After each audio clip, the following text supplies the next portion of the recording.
Welcome to the Win Again Clubroom. This is Mark Moyer. I'm your host today, and I'm super jazzed, excited, and fired up to have Brett Hundley in here.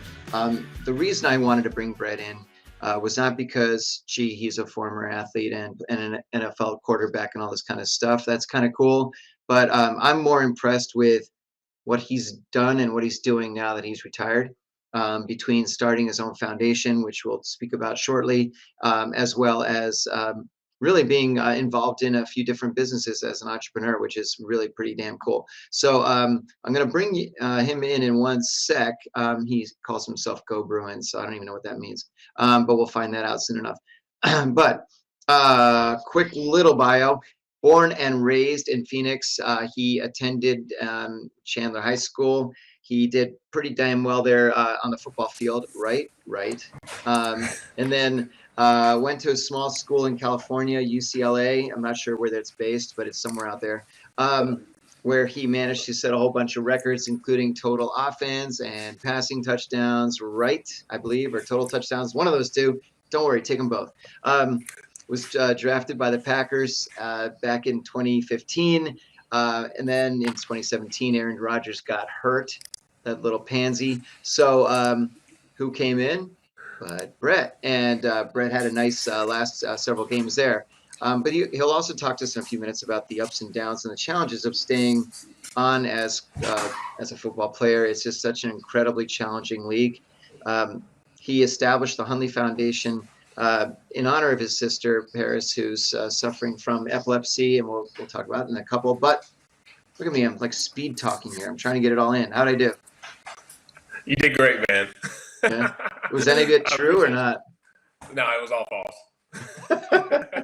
You actually went to USC, and you are a famous badminton player.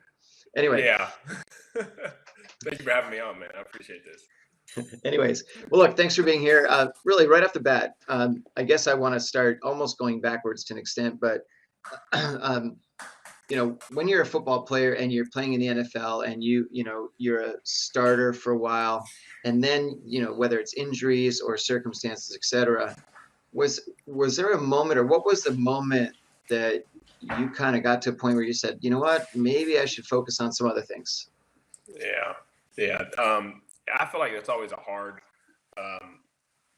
thing to really come to grasp with, especially because you've been doing this your whole life. Especially football is like sort of everything that you're making money off of. That's everything that's encompassed you. But really, it wasn't really until I got cut for the first time or traded, and I got traded from Green Bay to Seattle, and that was the first time I sort of had to think like, this might not be something that's forever. And everybody says NFL not for long, but it's really true. And I don't think people really truly understand that until major setbacks like an injury or getting cut or traded, when you realize that you might have thought there was loyalty with a certain team, and then you realize this is business at the end of the day. And so from that's when I started realizing this ain't gonna last forever. And then I started diving off into a couple other things with the foundation and a couple of companies, and here today. So but let's talk real quickly, because I'm always curious to hear this. When you were first told that you were traded for the first time, what was like? Was there a relief? Was it more like betrayal? Was it like rage? Was it like, what? No one loves me? What was it like? Yeah, and nobody, you truly can't understand it until like you're in the situation. I'm not lying. Everything's the same. You wake up, you're acting like you're going into the facility. And before I left the house that morning, you don't typically get a call from the general manager. I got a call from the general manager. And I'm telling you, at 7 a.m., I got a call from him saying, hey, you're being traded to Seattle. There are movers that are going to be at your house at 10 a.m. You have a flight at 1 p.m. And that's how you figure out you're traded. And then you go into the facility, you say your goodbyes. I was, everybody else is in meetings. Aaron, I had to go into the quarterback room, say, hey, you guys just been traded. I already knew. And then just saying goodbye to everybody because I'm not in the meeting. It's such a weird scenario. And then you have movers come and pack your whole house. And then I was on a plane to Seattle that afternoon, met the quarterback coach, and then that week tried to find an apartment. Movers came, moved everything into the apartment or storage, and then I was with Seattle. Jeez. It's wild. And that's like, I mean, that's the equivalent of getting basically fired from a job, and they come in and they take the stuff out of your desk, and you're like, wait, no, that's my paperweight. Come back. Yeah. Oh man. Look, let's go backwards a little bit. I mean, I know you're born and raised in Phoenix, and you played. I mean, you've been there most of your life, right? Or basically your whole life, right? And Yeah. tell me what it's like to play, because I'm assuming you had chances to play in other cities, towns, or whatever it is throughout the country that have had crappy weather, and you were always used to perfect weather, right? Yeah. What was that? Tell me about that adjustment, because we saw this past weekend, and Miami is now 0-10 in playoff games under 40 degrees, Yeah. right? It's. I will say it's probably true because growing up in Arizona and then going to UCLA, weather for me, other than being hot in Arizona, was not something that I didn't worry about 20-degree weather. And growing up on the West Coast, I always thought, like, man, it's crazy how people would play football in the snow. Never had to worry about it. And it wasn't until I got to Green Bay and they started serving hot chocolate and chicken broth on the sideline instead of water because it was cold. It was too cold. And that was really the first. I mean, so imagine me going from Arizona to UCLA to Green Bay. Complete change of weather and all that, and I got baptized really fast into that. Yeah, I mean, Green Bay is below zero starting in like whatever September and straight through to August, I think, right? Pretty much. I still remember it. I'll always remember this. Jordy Nelson, when I first got to Green Bay, it was like 50 degrees. The temperature was dropping, and I was bundled up in a jacket. And he was like, "I promise you, by the time winter's over and it hits 50 degrees again, you'll be outside in shorts and a shirt." Oh, sure yeah. enough, by the time it was 50 degrees, shirts and a shirt. I fully understand that because I went to college upstate New York where it seemed like it was snowing every single day forever, and I totally understand that. People are out there throwing a frisbee and it's 50 degrees, and you're visiting from California, like, oh my God, it's freezing. My cousin would be wearing her down jacket, like whatever, and I'm like, no, it's shorts weather. So totally get that. Well, so when you were back in Green Bay, when you were when Aaron was injured, was he still a presence, or was he rehabbing somewhere, or was he on the sidelines, or what was that like when you're playing? Yeah, it was a little interesting of a dynamic with me because he was like a brother and still is, still a really good friend. But in that form of an injury and messing up his shoulder, he was around, but he wasn't around. He wasn't like it was like how much I was around as a backup. He was having a rehab, get his stuff healthy. So when I got in, it was sort of like a take it and run, and there wasn't too much. Now Aaron was around and helped out, and maybe with some game planning and stuff like that, especially on the sideline. But yeah, for the most part, once that starter goes down and you're in there, all keys are they give you everything. Now, who was your backup at the time? I want to say it was Scotty Tozine was there my first year, and I was third. And then once that next year, once I went in. I want to say it still was Scotty Tozine. I think we just switched. And then, randomly enough, who was there and got released and then went to the Saints was the quarterback, runner quarterback. What's his name? I'm blanking right now. Saints. What's his name? You know. What, he's the Saints quarterback right now?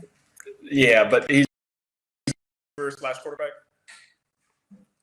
I'll blank. I'll keep blanking. We'll get back to that. But listen, so because that's the thing is that when you come in, you're replacing Aaron Rodgers. Was there ever a point where you felt that I know Coach said, okay, he's my guy, right? But you're his guy, right? But was there ever a point when you were sort of looking behind you, or did you feel like you had it pretty good? No, I think time as far as like playing, once you're in it and you're starting, you don't really have time to like worry about everything else. Now, it's not like I was going out there and throwing 5 touchdowns and, we were just leading the charge in the league. There was some ups and downs along the way, but at the same time, especially when you get positions like that, you don't necessarily have the time, nor the space to even try to breathe. Especially because you got to think once the starter goes down, and Aaron in this case was such an integral part of that team. When he goes down, it's a lot to step in there and to try to continue the momentum and stuff like that.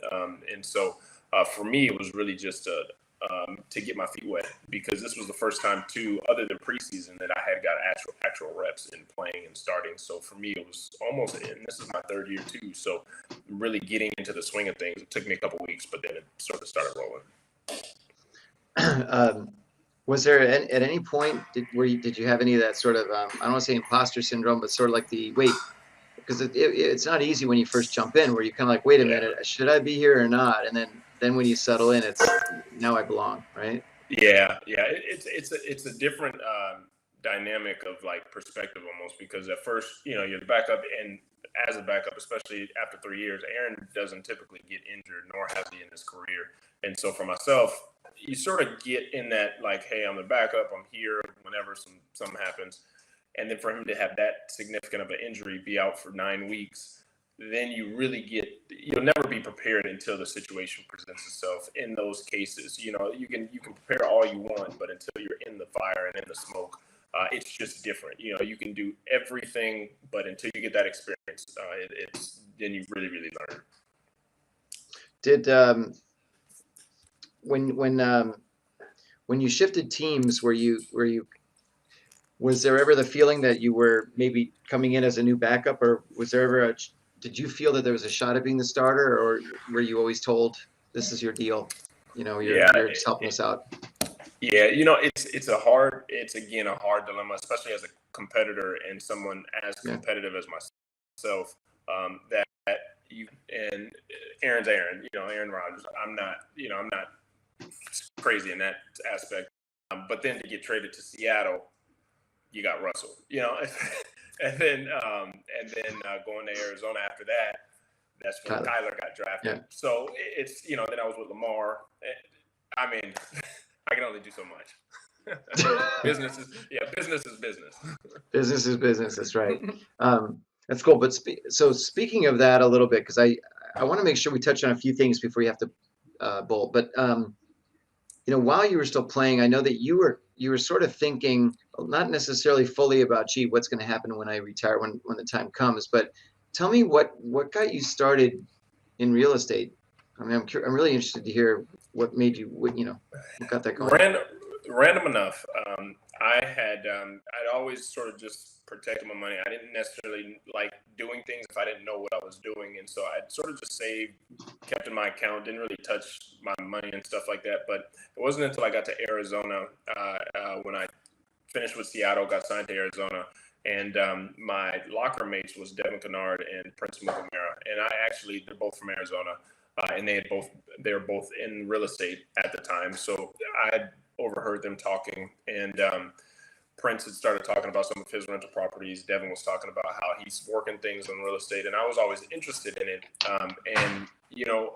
This is why I said I appreciate everything that they have given me, because Prince, we sat down every day after practice and ran through his numbers and how he was doing his operations, how he was performing in his rentals. And every day, didn't ask me for anything. Just like I just kept asking questions, and he kept allowing me to be in on what he was doing. And that's how I got started. I bought my first property 5 minutes away from his property that we were talking about this whole time. And I said, all right, I'm gonna try Airbnb.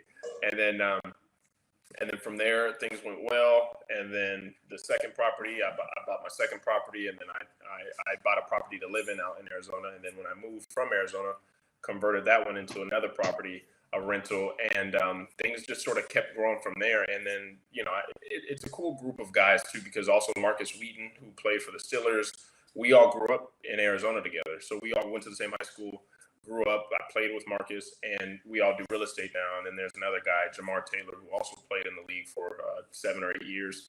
And he does a lot of real estate. So now it's sort of created this real estate group in Arizona with all the guys. So it's been pretty cool to see everything build to it. What's interesting though, and what really got me impressed with you was not just the purchasing of the properties, but you also have a company that services them. Yeah. And it's brilliant to tie that in. I mean, you're like sort of becoming the I don't know, like the Phoenix Mafia or something. I don't know. Is that appropriate? And anyway, um, but tell me a little bit about oh my God, you're laughing, but you're saying, how does he know? Anyways, I won't tell anybody, promise. Please, Um, please. but tell me, like, what made you think of that side of it, or had that sort of, did it happen at the same time, or was it a little bit later? What happened? No, yeah, it sort of came up a little bit later because when I first bought my first rental, I was sort of self-managing it with a friend of mine, and then from there it got into the second, and then I started talking to a couple other players, and they were needing the same services because the big thing, especially for us, is being able to trust other people. Yeah, Because when people say, "Oh, this NFL player's house or this," they just want to gouge you or do this, and so the trust factor wasn't there with a lot of people, and so I was like, I'm managing my own, and then I reached out to another friend and I was like, hey, if we do this, we can. Then I started reaching out to the other players. I was like, do you guys want me to manage? And I can. And then I started streamed perfect. management, and then that's honestly how we started. We just my own properties and their properties, managing those, and then from there, just a while back, I was just like, you know what, we might as well continue this growing now that I'm sort of outside of football, and then things just sort of picked up. But that it literally started just because of that, just trying to help out, and I knew everybody else sort of needed some management, and I was like, I'll create this and help us out. That's great. Now, how do you find new properties to manage, or do they find you, or how's that usually And work? now, at first it was sort of real close, and I didn't know nothing about marketing at all, and so honestly, it just wasn't until recently, these past couple months, that I finally got a marketing team, started putting that out there, and now we're getting a lot of leads. But at first, again, this was something just to help out everybody, and we sort of just kept building. People would come to us, and people who heard other teammates and stuff, and then from there it just kept growing and growing, and then I got the marketing team, and then now we're getting a lot more reach out as far as people who need management in the Phoenix, Arizona market. So it's sort of just word of mouth, and then just doing right by people. I think that's the biggest thing, is taking care of people, and especially when you talk about properties. If I'm gonna be managing mine, I'm gonna treat everybody else's property the same way. So I think that standard of excellence, I think, sort of helped out with everybody, and then just sort of work from there. I mean, look, that's and you know this just as well as anybody. I mean, your reputation is what grows a business, right? And or your Yeah. reputation kills it too at the same time. So it's if you are known as somebody who's sort of above board on everything and treats people well and so forth, they'll spend, if it's extra money on you, they'll spend it just because of that. It's Yeah. um, there's a lot to be said about being secure in your knowledge that someone's taking good care of your property and your home and your whatever it is. So that's great. How do you are you involved in the hiring of the people that are on the team, or do you have someone else handle it? Oh, How's that work? absolutely. No, absolutely. I'm involved in Good. all the steps. And so at first, while I was playing football, it was a good friend of mine, and we were working together. And after every day practice, I would do my film study, and I would jump on a Zoom with them and make sure everything is good in Arizona and everything is dotted. But then now that I got out, I've really taken on a big time role, making sure, vetting everybody who's coming in, vetting the people we're working with, and to me, it's really just like, who are these individuals? Because one, we got to trust them being around the properties and just other people properties. But two, do they care? And that's the biggest thing. So for me, being able to work with people and get a feel for them, hanging around them for a week or two, and then saying, hey, we'll extend this offer to you. That's been the biggest thing, and I've found it to work very, very well with who we brought in. There's not a lot of leaving. Once you're in, it's a real cool family atmosphere. What do you think is the biggest tell for somebody if they're going to be a great employee for you or not? What do you look for typically? What I've found is that I don't care. It's funny. I don't care about resumes. There's something to be said about what you've done and the experience you've had. So I do take that into consideration. But I really always try to look at the person and get a feel for who personally. That's at the end of the game. Like, that's what matters to me. Can you work? Are you a grinder? Because we gonna work. And are you a good person at the end of the day? Do you mesh well with the team? Are you good? Are you cultural oriented? Because that's a big thing for us. And I've found a lot of success with that. And again, now all these big time companies are now just starting to get rid of the degree requirements. But I think it's more figuring out like who this person is and then making a decision on that rather than just reading a PDF file and saying, hey, you can fit this. Bingo. I mean, look, I've always liked the looking in the eyes test, and sort of I feel like I can. I mean, I've interviewed thousands of people over the years as my experience as a recruiter, and I feel I'm pretty decent at looking into their souls or whatever it is. And there's some people you can just see are just absolutely full of whatever, and then other people are genuine, and it's pretty easy to tell. But it's critical that you also find out if they're the grinder or not. I'm curious though, how do you get that vibe if they're the type that will really, work? work. I think it's funny too, because like in property management, it's not like you're sort of around the clock 24/7, and I think really getting a feel. I don't like to really bring anybody on officially until I've worked with them. Like I'll tell them, hey, come with me for a week or so. Like let's work together, and we'll just go through things, and they'll follow me, and then I'll have them follow some other team members and stuff like that. See how they work and see how they operate. And after a week or two with somebody, you can get a good feel for who they are and how they operate, and if they can pick things up quick, if they can do this. And that's been the best thing for me. Again, that's why I always just say I'd rather look at the person than a piece of paper. And for us, just spending time with somebody and getting a feel for them has worked really, really well for us. That's great. So I want to shift gears for a second because I do want to touch on your work with the Hundley Foundation in how it was inspired by your sister. But tell me, at what point did you also say, you know what? Because it's not like you wake up one day and say, you know what, I have a foundation. Like no, it's not easy at all. But first of all, when did you actually start, or when did you get the wheels in motion? So I'm telling you, the foundation has been something that has truly been just the right place, the right time with the right people. And that's why I'm such a big believer in the people you work with and those who you bring in, because for me, that's where this foundation has grown from. When we initially started the foundation, 3-4 years ago now, to be very, very honest, when we first started, I had I didn't know nothing about it. I didn't even think a foundation was like a company or a business by any means. I was like, I just want to do something good. And me and my sister were talking, and I was like, we just wanted to create a sense of community that we didn't have when she was battling epilepsy growing up and stuff like that. So we're like, let's do it.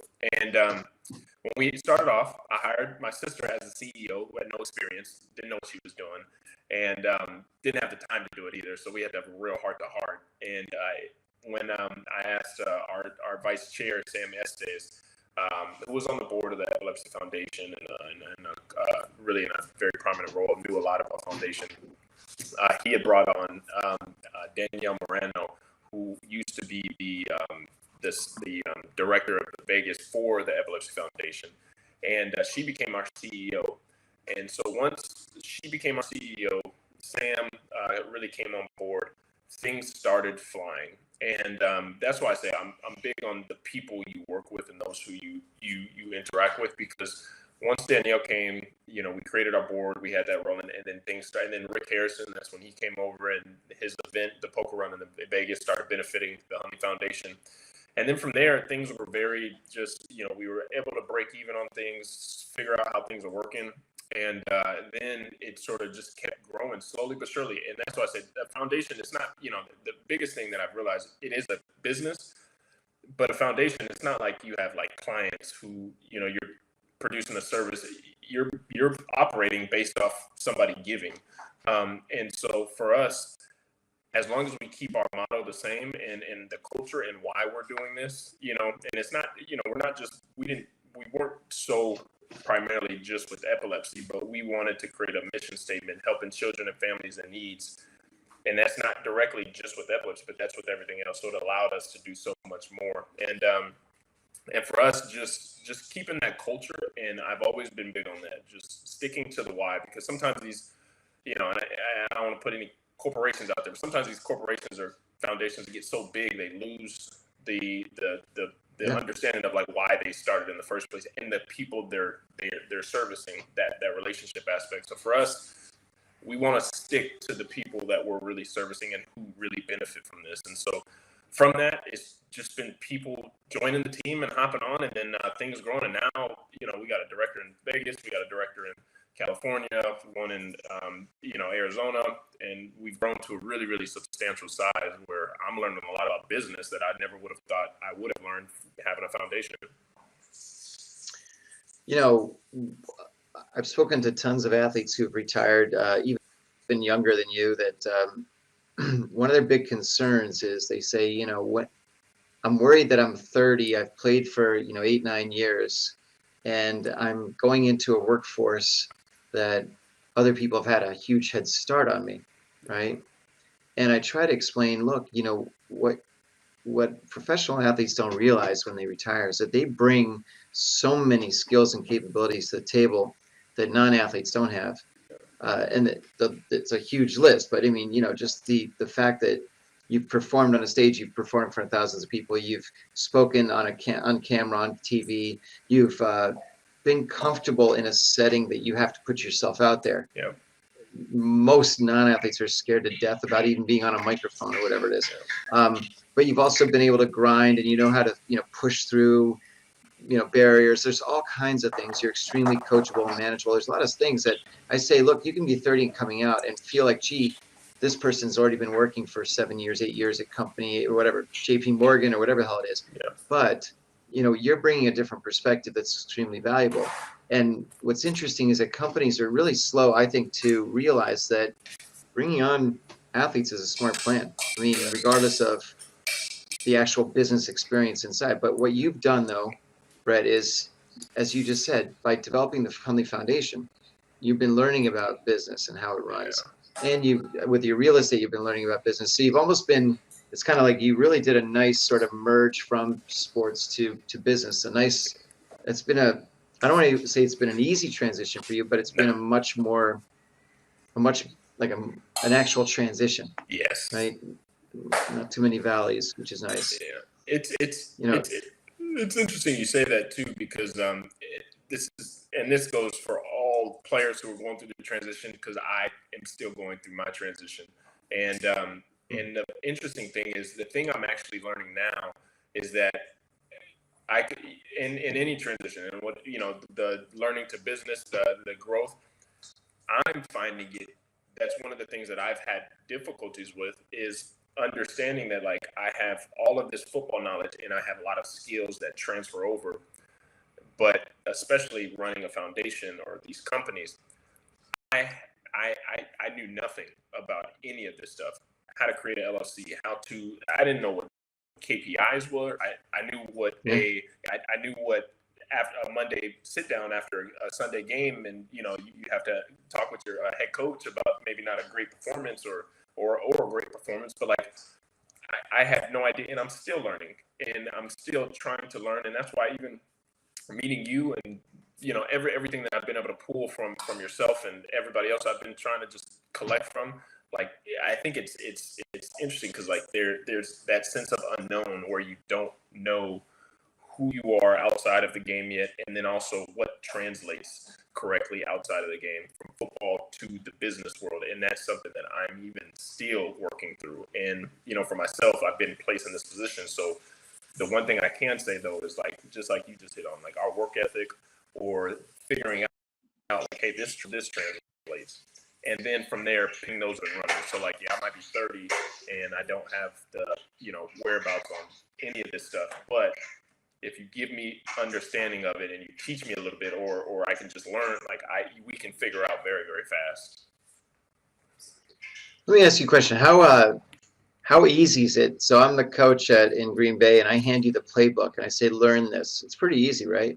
Yeah. It's funny. If you give me a playbook, I can spit out a playbook. I can learn a playbook, and at least give me a week, I'll remember everything. But I think that's amazing. And what I'm getting at is that I think a lot of people outside of the sport, or outside of sports in general, really lose sight of the fact of what you and athletes have to do from a mental standpoint to be successful in the game. I mean, it's not, it's the same thing, whenever I see someone, in a Broadway play and the amount of lines they need to memorize, I'm like, oh my God, I don't remember a damn thing that I did, yesterday, whatever, I'm like, this is incredible. So, but no, that's really wild. So right now, how are you, like, what would be the most beneficial for you in terms of, reaching out to your network and reaching out to people? I mean, because you're obviously involved in a few different things, but is it something where you'd love to speak to other, let's say, people involved in real estate in the Phoenix area, or even nationally, or is that something you want to take bigger, or what's your feeling with that? Yeah, I would say the biggest thing is what I've been trying to do is just reaching out and anybody I can talk to, whether it be real estate, groups like this, people who help. Now, specifically for myself, Arizona being in the hub of the companies, that's where I spend a lot of my focus on. And then for the foundation, that's sort of national. But really understanding like where your market is, I think too, and that's a big thing, especially for transition athletes. Like your college is a huge one, getting with people who've been there and done that and stuff like that. But understanding the doors that might have been able to be accessed while you were playing, it's a completely different approach when you're not playing. So being able to I always say, being able to take advantage of the opportunity in the opportunity. Yeah, and with the foundation itself, is it? How are you envisioning? I mean, I don't know if you're. I mean, I don't know how much you're involved with day to day. I'm assuming you are, but what's your vision of growing it? Like, how would you like to see more vision on you and what the foundation is doing? I think for the foundation, and randomly enough, this is why I said I'm still even learning all this stuff, because I'm now learning what is impact for the foundation. Like my biggest goal when I started the foundation was I just want to do good and be impactful with the community we're serving. But there was no definite answers on what categorize that, or how do we judge that or manage that. And now I'm really sort of figuring it all out. We're saying, okay, now we have a base in Arizona, we have a base in Nevada, we have a base in Colorado, California. Well, I think there's another opportunity for us to go to DC next. And and especially with the foundation, my goal with the foundation is to absolutely help out in all markets that we can, and that might not even be just nationally, that might be globally. So I would love to see one day the foundation and these hands be seen everywhere, but not to just be seen, really just to do good and to have the impact in these communities, because there's a lot of people who need the assistance, or especially when it comes to epilepsy. People get diagnosed and have no sense of community, nobody to go to talk about the things that they're battling. And for us, that's why we started. So if we can just create a family of a community where people can interact and connect with each other and know that they're not alone in whatever they're going through, that's all that matters for us. That's fantastic. Before I ask this final question in a second, just for the folks that are here, if you want to throw a question in on the far right there that says Q&A, feel free to, if you have a question you'd like me to ask Brett, I'm happy to do that. But just stick it in there if you could, Q&A. But drum roll, please. You ready for this one? It's easy though. Super easy. Okay. Pick 3 people right now, alive or dead, that you'd love to hang out and have dinner with. Or beers or whatever. Okay, one would be it'd have to be Denzel Washington, just because I've always been a big fan of his and I've always wanted to pick his brain. Second would have to be I would love to meet Elon Musk. Random enough, I would love to sit down and have a dinner with him. And I'm always excited about learning and how people think and operate. And I feel like Elon would be fascinating to sit down with. Absolutely. Yeah, he'd be awesome. And the third one would have to be, if I can meet anybody. You said they could be dead or yeah. Dead. I don't know, man. That's a hard one spot. The third one would have to be, who I would love to probably sit down with. I don't know. Maybe it has to be a football, like an old. Actually, okay, I take that back. Who I would want to sit down with at dinner, because I haven't had the opportunity. I've met him before. Tom Brady for sure would love to. Oh my For sure. God. Yeah, for sure would love to. I know that probably doesn't being a Jets fan or whatever. No, whatever I am, doesn't matter. Okay, anyways, team to be determined. But no, it's interesting because I've asked this question, I don't even know, 100 times or something, and the answers I get back are really always interesting. I'll get, MLK, I'll get Obama or some, or a president, right? But I never get, I was and I about to always go with thought, that. But that's why yeah. I was like, it's probably too general, too common. Well, what's interesting is I always wondered, and I have to be careful saying this, but I always wondered, you know, why not Jesus? Like, what be amazing to Yeah. meet Jesus, but no, but I was saying like when he's a teenager, like 15. And I wanted to see like if he was like a regular teenager, like, no way, mom, I'm not doing that, man. I'm not taking out the trash or something. And, I just always thought that'd be kind of interesting to, I know it's pretty Oh random, man. but, I mean, I don't know if he was wandering around all the time, like, whatever, doing his thing, or if there are times in where his he's like sandals. kicking a soccer ball around or whatever, Anyways, I know that was very That random. would be a good one. Or, I'd also think it'd be cool to meet like George Washington or something, or, some of these historic figures that, we see just like an illustration of, or, like, Julius Caesar or something like that. But anyways, Be a lot of people. yeah. All right, there we go. I opened up the doors. Now you're gonna go to bed tonight. You'll be like, oh, I should have said whatever it is. Anyway. Yeah. Hey, look. So it looks like we got a quick question. So Anna says, being a recent former athlete, also I struggled with identity. How and when did you find contentment in your next steps and journey? Oh man, a great question. I think, and that is an amazing question, just to say, because I've sort of battled a lot with that. And for myself, I got so lucky. And when I was in Green Bay at the time, and it was actually after I played in that season with Aaron, I stumbled upon this class called Life Skills, and it really, really just changed my life. Just as far as like figuring out who I am outside of football, and it wasn't even related to football. It was just more so personal development. And, that's where I picked up things, journaling. That's when I learned about meditation. That's when I learned about taking time and space for myself to figure out how I'm feeling about different issues. And I feel like there was 2 points in my life. Like right now, currently, I would say I'm still going through that because now I'm really in my transition where then I was still playing football. I still went to Seattle after and stuff, but that really jump started me understanding that I am so much more than just football.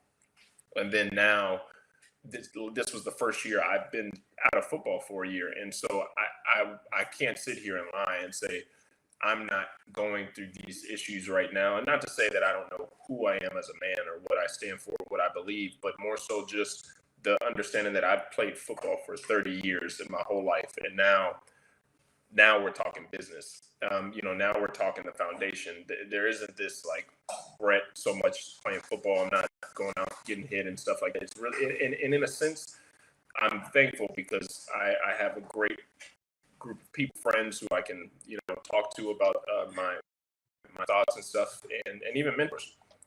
But I think it's really just figuring out and taking the space to really figure out, like, what you like, what you don't like what are your passions, like what outside of football or whatever sport you're coming from brings you passion, and then starting to figure out like who really are you outside of this. And like I said, it's something that I am still figuring out because I feel like I'm in this unknown space right now of business, of learning, and in those unknown spaces, the identity, and I think the best word to describe it is it's a death, and it's something that is completely finishing up, and now you're starting anew. But it's cool to look at it, and it's all perspective. So there's that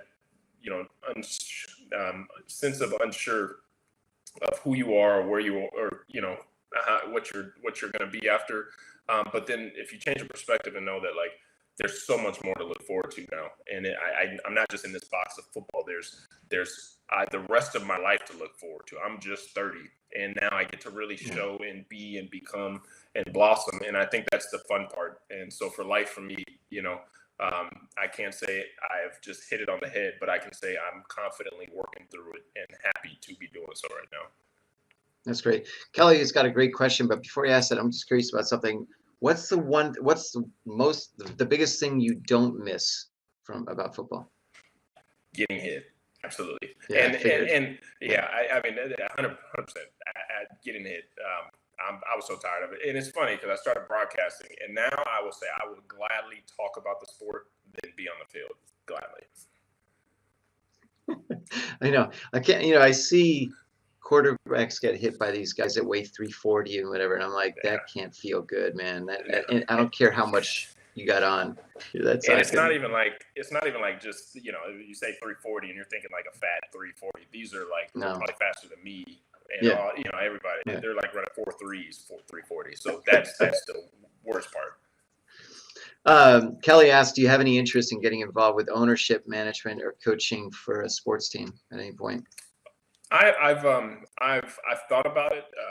I've actually, when I was transitioning out, I was planning on going to coach maybe, but I think for myself, I'm enjoying the space outside of football. That's why I said even broadcasting is perfect for me.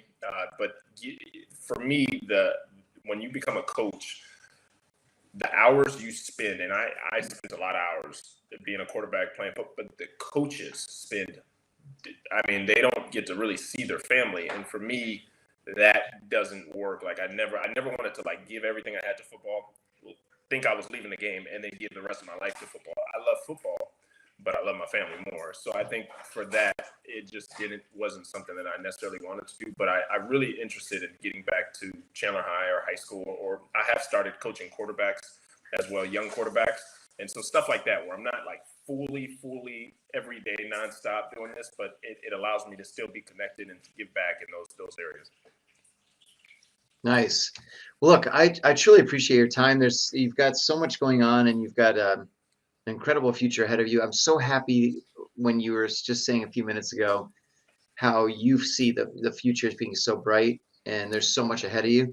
Unfortunately, a lot of the guys and women who play sports sometimes don't see that, and they spend a lot of the time really focusing on their past, right, and what they did on the field. And I'm trying my best to see if I can help as many athletes as possible really change that perspective and realize that what they can do is leverage that athletic excellence that they displayed into success with whatever they do going forward. But I encourage you to try your best to share that message as much as you can and what you've done. I mean, I think that I know sometimes the term role model is a tough one to hear because sometimes we don't feel like we're role models or something. But I think you're really providing a great blueprint for someone else to try to follow. So, stick with that. And if a lot of times your former teammates or the guys that played are really reluctant to ask for any help or ask for anything. They're too proud. And anyways. But congratulations on everything you accomplished so far, but there's a lot ahead of you. I appreciate you being here today, Brett. Thanks so much for your time. Plugging away, man. You're doing great. Man, I appreciate you, man. Seriously, you've been awesome for myself personally. I appreciate you. Great.